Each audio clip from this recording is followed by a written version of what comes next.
आगे वाले जितने जो क्लास हुई उसमें हमने गुणा शर्करा के बारे में पढ़ा था। गुणा करने के लिए विधि गणित में जो विधियाँ दी वो हमने आज तक जितनी पढ़ी अभी तक वो 3 विधियाँ पढ़ चुके हैं। सबसे पहले विधि हमारी थी एकाधिक पूर्वांश से किस प्रकार गुणा करते हैं। दूसरी विधि थी नियंत्रण पूर्वांश से किस प्रकार गुणा करते हैं।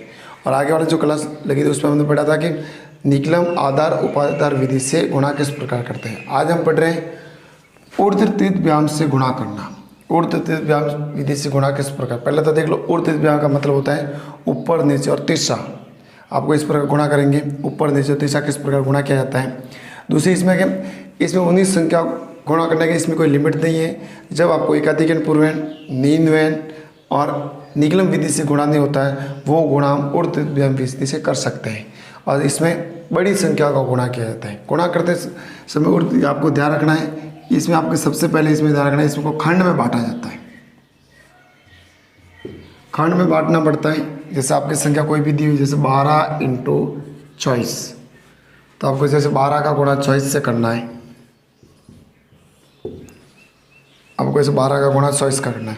तो आपको पता है कि 2 अंक के गुणा है, 2 अंकों का गुणा है। ये 2 अंकों का गुणा है 1 और 2। तो जब 2 अंक का गुणा होता है तो आपको खंड आपको ध्यान रखना है कि जैसे खंड पहला खंड 1 बनेगा, 2 और 1 तीसरा।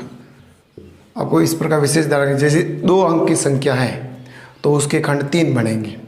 इस प्रकार जैसे आपके दिया हुआ 3 अंक की संख्या है, दोनों 3-3 अंक की संख्या दी हुई है, तो इसका आपको खंड बनाने के आपको ध्यान रखना है कि जैसे 1, 2, 3, 4 और 5, इस पर आपको ध्यान रखना है। जैसे आप कहते हो 1, 2, 3 के बाद वापस जैसे आगे 1, 2, 3 के बाद वापस 4 और ये 5। तो आपको ध्यान रखना है कि जैसे 2 अंकों की संख्या तो उसके खंड कितने बनेंगे 3। यदि 3 अंकों की संख्या तो उसके खंड बनेंगे 5। इसी प्रकार जैसे 4 अंकों की संख्या, जैसे एक ये आपका इसके खंड बनाने, तो इसका आपको खंड बनाने से जैसे पहला 1, 2, 4 जैसे आपका 1, 2, 3, 4 के बाद 5, 6 और 7 खंड बनेंगे। तो आपको क्रम से आपको जैसे 4 अंक है, जैसे 1, 2, 3, 4, 3, 2, 1, इस प्रकार। जैसे आपका 1, 2, 3, 4, 3, 2, 1, इसी प्रकार 2 अंक है तो 1, 2, 1 क्रम से आपको, तो इस प्रकार हम खंड बनाए। तो सबसे पहले हमें इसमें खंड बनाने के बाद आगे वाली प्रक्रिया करते हैं। जैसे हम सवाल लेते हैं पहला इसका,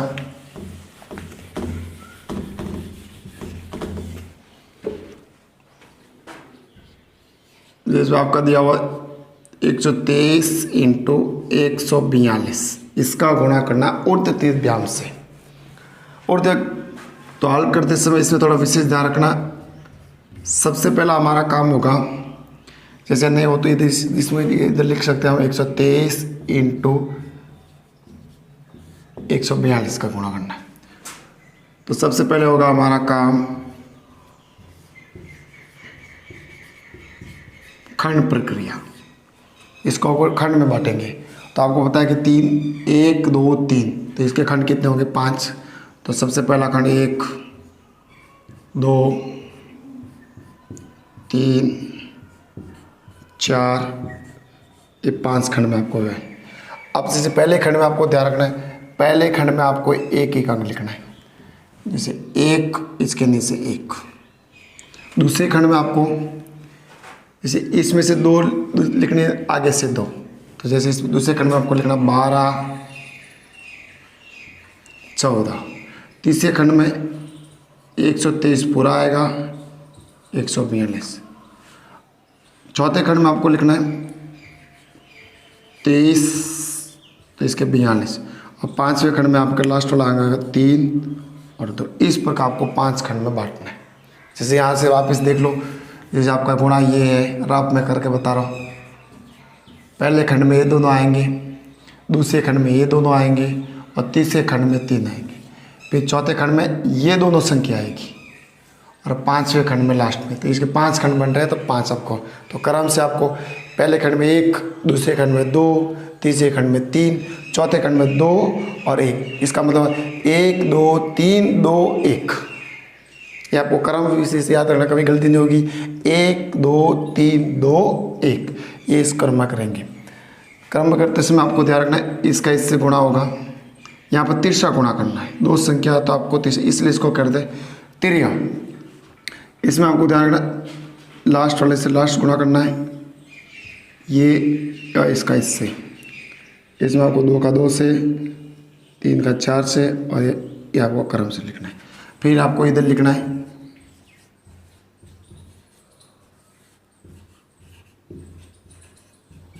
गुणन से क्रिया, मतलब आपको गुणा होगा। 1 का 1 से गुणा करना तो 1 ऑब्लिक 1 का 4 से गुणा 4 प्लस करके 2 का 1 से गुणा तो 2 ऑब्लिक, फिर 2 इधर 1 का 2 से गुणा 2 प्लस के 3 का 1 से गुणा 3 और 4 का 2 से गुणा 8 ऑब्लिक करके 2 का गुणा 2 से 4 और 4 का गुणा 3 से 12 और 3 का गुणा 2 से 6। इस प्रकार हम गुणा करते हैं। जैसे वापस देख लो, सबसे पहले हम खंड प्रक्रिया करेंगे। खंड प्रक्रिया में हम देखते हैं हम क्या करते हैं, फर्स्ट खंड करते हैं 5, फिर 5 जो खंड करके हम गुणन प्रक्रिया करते हैं। तो गुणा में देख लो, जैसे देख लो आप, ये आपकी गुणन प्रक्रिया की। अब इसको गुणा करना आपको तो कर, सबसे पहले देख लो गुणन प्रक्रिया करने के बाद आएगी आपका योग सक्रिया, मतलब आपको जोड़ना है। जो जोड़ता है वो 1 ऑब्लिक 4 को 2 से जोड़ता 6 ऑब्लिक करके 2 3 5 5 और 8 13 ऑब्लिक 4 और 12 16 ऑब्लिक 6। ये आपके पूरे गए। अब इसके आगे देख लो, जैसे हमारी संख्या 1 ऑब्लिक 6 ऑब्लिक 13 ऑब्लिक 12 ऑब्लिक 6। अब आपको देखना कि प्रत्येक खंड में आपको एक संख्या होनी चाहिए, प्रत्येक खंड में एक संख्या। इसमें क्या है कि उर्ध व्यायाम से हम करते हैं तो इसमें आधा नहीं लेते, तो प्रत्येक खंड में एक संख्या। तो आपको यहाँ से, इसमें तो एक ही है, इसमें आपके 2 है, तो आपको ध्यान रखना कि इसके 2 संख्या है, तो आगे वाली संख्या इसमें जुड़ जाएगी, ऐड करना आपको। फिर इसके आगे वाली संख्या इसमें ऐड करना है। जैसे यहाँ से देख लो, तो यहाँ से हम स्टार्ट करते हैं। सबसे पहले 6, ये आपके एक ही है तो 6, इसको इसमें जोड़ना 3 में आपका 4, एक को इस शेष में से जोड़ना है 7 और 1 का 1। ये आपका आंसर, मतलब कितना आया 17,467, इसका आंसर आता है। उर्ध्या में इस प्रकार करते समय आपको विशेष ध्यान रखना है, इसमें खंड बनाने की प्रक्रिया है। खंड बनाने के बाद गुणा की वाली प्रक्रिया करना, गुणा के बाद योग वाली, और भी जैसे है इस प्रकार आपको उतारना है। इस प्रकार देख लो दूसरा सवाल जैसे दिया हुआ आपका ये कि ऊर्ध्व से गुणा कीजिए। तो हमारे पास ये संख्या दी हुई है, इसकी हल करते समय 2344 इंटू 524। अब आपको इस संख्या में आपको दिख रहा है इसका गुणा करते समय पर कि ये तो 4 अंक की संख्या है, ये 3 अंक की संख्या है। तो इसको हल करने में इसका ग्रुप किस प्रकार बनाएं, तो आपको ध्यान रखना है कि इस जो 3 अंक है इसको भी आपको 4 अंक की संख्या करना है, मतलब 0 5 आगे आपको 0 रखना। अब दोनों 4 अंक की संख्या हो गई। अब आपके 4 अंक की संख्या दी हुई है, मतलब आपको गुणा करना 23 44 0 5, मतलब इन दोनों का आपको गुणा करना है। तो इसमें आपको 21 22 11,000, मतलब 4 अंक की संख्या दी हुई है।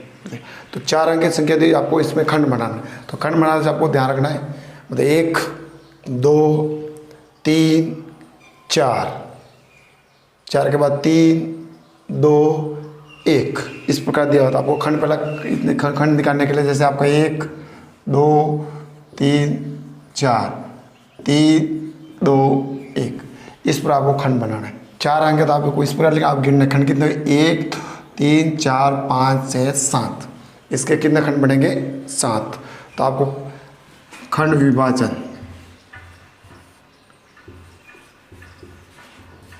खंड प्रक्रिया, इसके खंड बनते हैं 7।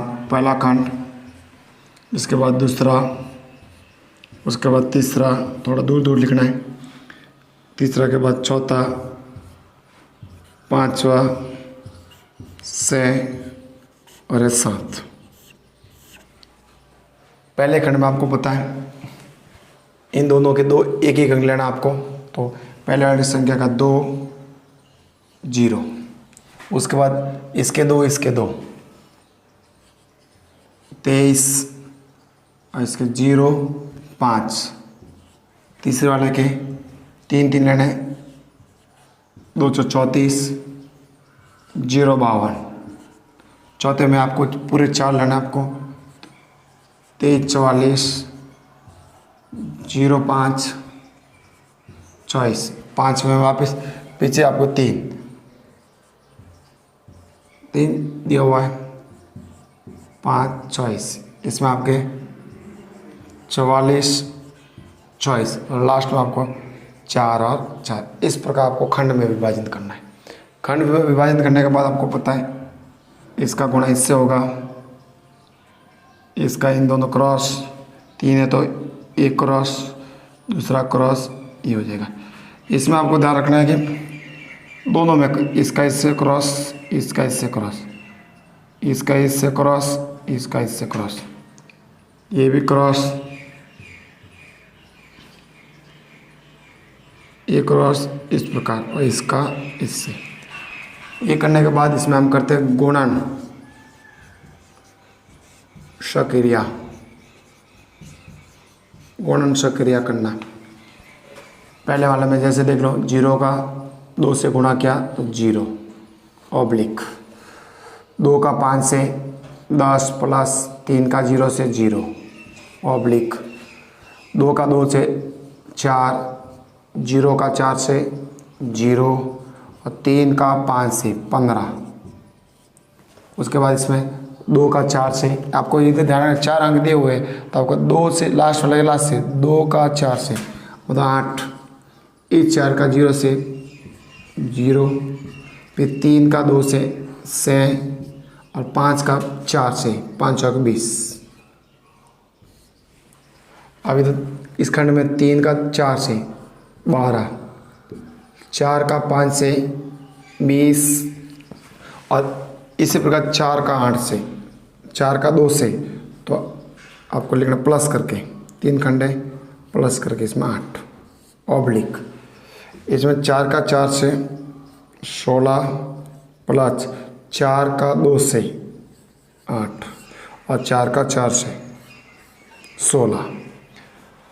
अभी गुणन सक्रिया करने के बाद ये दिया हुआ है, इसी का हम योग सक्रिया हम करेंगे मतलब जोड़ेंगे, योग सक्रिया करेंगे इसको। जैसे हम तो गुणन सक्रिया इसमें की थी आपका है, गुणन सक्रिया करने के बाद हम करेंगे इसकी निकालना योग सक्रिया। जैसे आपका 0 तो 0 ही, दोनों जो 10 और 0 जोड़ दिया है 10, इन दो जोड़ना है 4 0 15, इनको जोड़ा तो 19 ऑब्लिक, इनको सब 8 आपको जोड़ना है, 8 और से 14 और 20 तो आपको 34, फिर 12 और 20 32 और 8 40, इसी प्रकार 16 और 8 24 और 16 के 16। अब इसको आगे हल करते समय ध्यान आपको रखना कि प्रत्येक खंड में एक संख्या होनी चाहिए, तो आपको आगे वाली संख्या को इसमें ऐड करना है।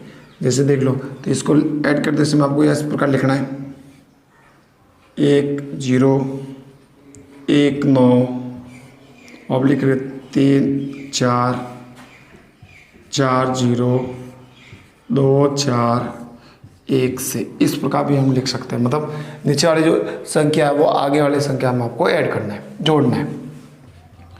जैसे यहाँ से हम स्टार्ट करते हैं से, अब इसको इसमें ऐड करेंगे तो 4 और 1 5,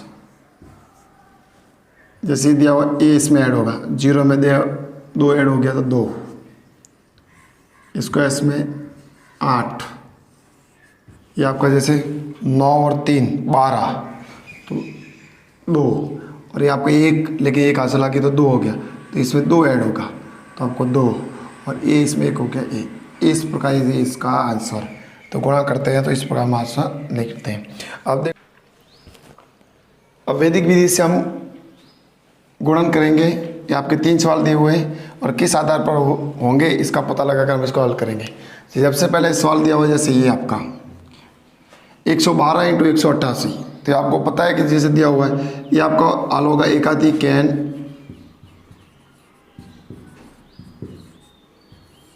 विधि से। इसको हम एकाधिकरण विधि से हल करेंगे। दूसरा सवाल दिया हुआ आपका 53 × 99, तो आपको पता है कि जैसे दो संख्याओं में एक संख्या का प्रत्येक अंक यदि 9 9 है, भाई प्रत्येक अंक यदि 9 अंक दिया हुआ है तो वो हमारा होगा न्यूनैन पूर्णांक से, न्यूनैन पूर्णांक से। तीसरा सवाल दिया हुआ हमारा 53 × 28, सॉरी 23 × 28, इन दोनों का हम गुणा करेंगे। 23 × 28 तो ये आपका दिया हुआ है, ये हम करेंगे निखिलेम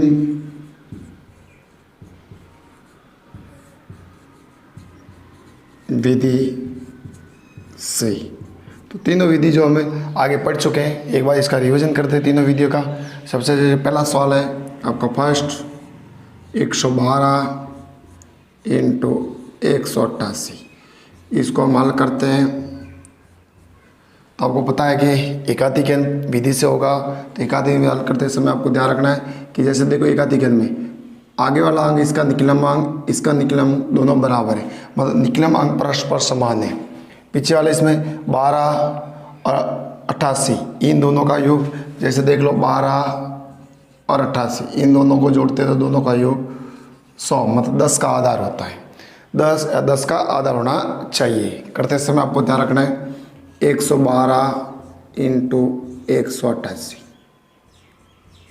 इसका आगे वाला निकले हम लेते हैं, दूसरे निकले हम का एकाधिकरण करते हैं ऑब्लिक लगा के 12 × 88, 1 का एकाधिकरण 2, 12 × 88। इस पर इसका आगे देख लो 2 का 1 से गुणा 2 और 12 का 88 से गुणा करना है, तो रफ में देख लो इधर 12 का 88 से गुणा करते हैं। इसमें दिया हुआ है 12 का यदि पढ़ा आता तो 12 96 से असल 9, 12 96 और 9 दोनों को जोड़ दिया 5, 1056। इधर हम लिखेंगे 1056, इन दोनों को अवधि अब साथ में दिया हुआ इसमें लिखते हैं कि आपकी ये दो संख्या दोनों अंक से करते हो 4 अंक आने चाहिए, तो 1 2 3 और 4 आ रहे। ये आपका पहला सवाल का उत्तर है। 112 × 188 का गुणा करते हैं तो 21,056 इसका आंसर होता है। ये इसमें एकाधिकरण पूर्णांक से हम इसको हल करते हैं।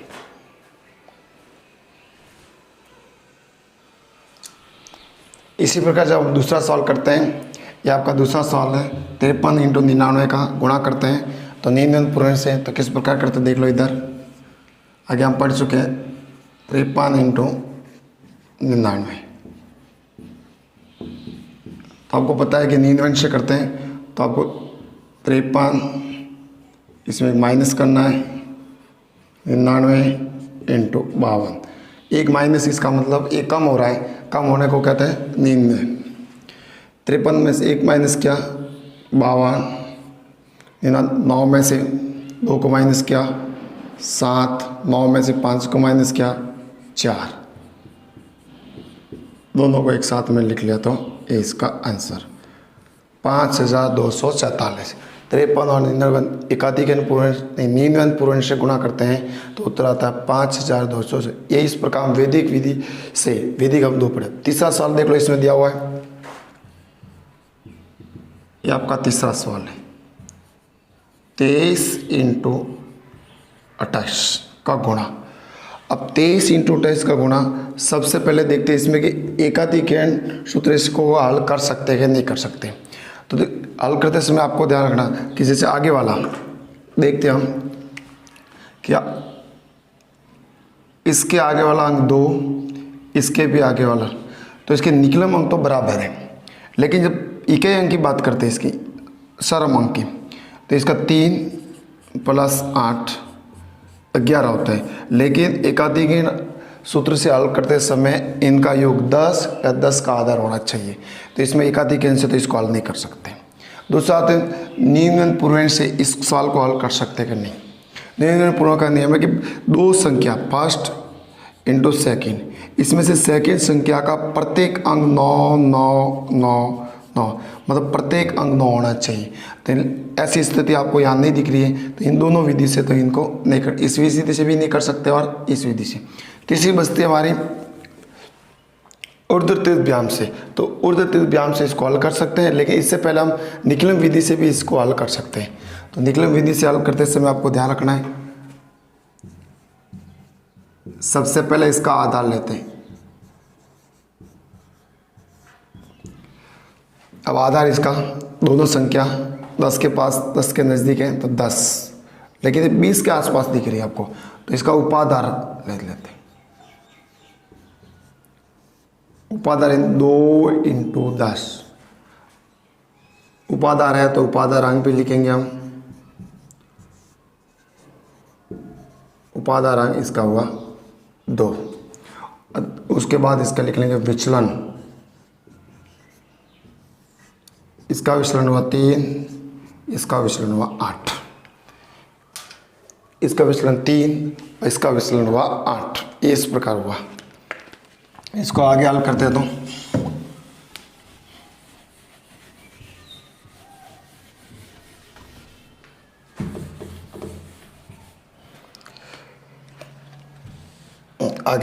आगे लिखने का तरीका वही है आपका जो आगे लिखा 23 × 28, इसका विचलन प्लस का 3, इसका विचलन प्लस का 8। अब सबसे पहले इसमें दो संख्याएं, तो सबसे पहले उपाधार दिया हुआ है, तो सबसे पहले उपाधार अंक लिखेंगे सूत्र के हिसाब से, तो आया 2 कोष्टक करके 23 + 8। हमको पता है यदि ये संख्या लेते हैं तो इसके सामने वाला विचलन लेंगे, यदि ये संख्या लेते हैं तो इसके सामने वाला विचलन, ऑब्लिक 3 × 8, दोनों का गुणा, दोनों को जोड़ देते हैं। 23 और 8 31, 3 का 8 से गुणा करते तो 8 × 3 = 24, 2 का 1 से करते तो 62 और 24। अभी हम देखते हैं कि इनका आधार 10 है, इस संख्या इन दोनों संख्याओं का आधार 10 है और 10 में एक 0 है, तो हम यदि एक ही संख्या लेंगे तो इसके आगे हल करेंगे, 2 को इसमें जोड़ देंगे, जोड़ते समय हम इसका ऐसे लिखेंगे, तो वह इसका आंसर। तो इस प्रकार गुणन प्रक्रिया में हम कर सकते हैं, एकाधिकन पूर्व से भी कर सकते हैं, नींदवेन से भी कर सकते हैं, और ऊर्ध्वतीर्थ व्यायाम और निकलम आधार उपाधार विधि से भी कर सकते हैं। तो यहाँ पर हमारे गुणन प्रक्रिया वाला भाग पूरा हो गया। आगे वाली कक्षा में हम पढ़ेंगे भाग किस वैदिक विधि से भाग किस प्रकार किया जाता